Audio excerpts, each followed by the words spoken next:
J'ai commencé à naviguer à 22 ans. J'ai d'abord un petit peu cherché ma voie. Je voulais absolument naviguer. Je croyais pouvoir embarquer, par exemple, sur la Calypso, parce que je faisais de la plongée sous-marine et je rêvais de travailler avec l'équipe de Cousteau. Et évidemment, ça n'était pas possible, c'est pas si simple que ça d'embarquer avec des équipes pareilles. Donc je suis entrée à l'école de la marine marchande à Marseille, l'école à la Pointe-Rouge, et j'ai pris un concours de chef de quart. J'ai réussi mon concours de chef de quart.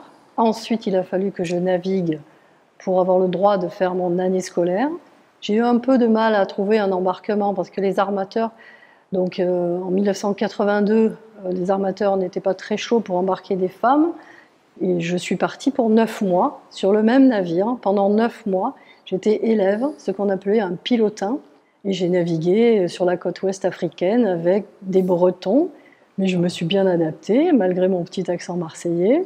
On m'a un petit peu moqué pour ma diction. Mais j'ai fait un embarquement très sympathique avec des gens très compréhensifs.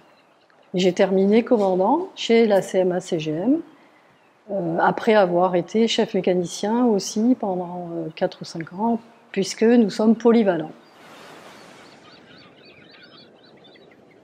Si tu ne veux pas avoir d'ennui, il faut vraiment se tenir tranquille, s'habiller vraiment avec des vêtements bien couvrants. Le commandant était un petit peu sur son quant à soi, il ne connaissait pas trop, il avait des garçons, il ne connaissait pas trop les jeunes femmes. Mais il est venu me demander si le sextant n'était pas trop lourd pour moi lorsqu'on me faisait utiliser le sextant pour m'entraîner. Mais ça s'est bien passé. Par contre, il a voulu me faire les cuivres à la passerelle et j'ai une image bien rigolote du second capitaine et de l'officier radio qui se sont habillés, soi-disant, en petites soubrettes, qui se sont mis à faire les cuivres à la passerelle. Il y en avait pas mal, des cuivres à briquer, pendant que moi j'étais sur l'aileron en train de vérifier la navigation avec des jumelles. Si vous êtes passionné, allez-y. Il ne faut pas s'imaginer qu'on va visiter des pays, puisque c'est terminé. La navigation, c'est vraiment de la navigation au long cours.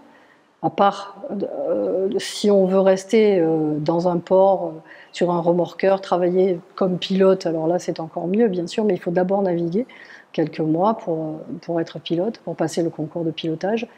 Et la navigation, c'est la mer, la mer, la mer, parce que les pays, on les voit de loin.